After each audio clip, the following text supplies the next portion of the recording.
অশ্রু গড়ালে হৃদয় জলে সিদ্ধ, কত প্রদীপ শিখা জ্বালালে জীবন আলোয় উদ্দীপ্ত, কত ব্যথা বুকে চাপালে তাকে বলি আমি ধৈর্য। নির্মমতা কত দূর হলে জাতি হবে নির্লজ্জ।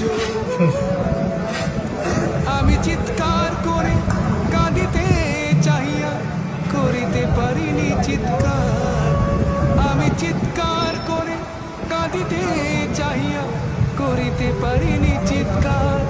বুকের ব্যথা বুকে চাপায় নিজেকে দিয়েছি ধিক্কার, কতটুকু অশ্রু গড়ালে হৃদয় জলে সিদ্ধ, কত প্রদীপ শিখা জ্বালালে জীবন আলোয় দীপ্ত।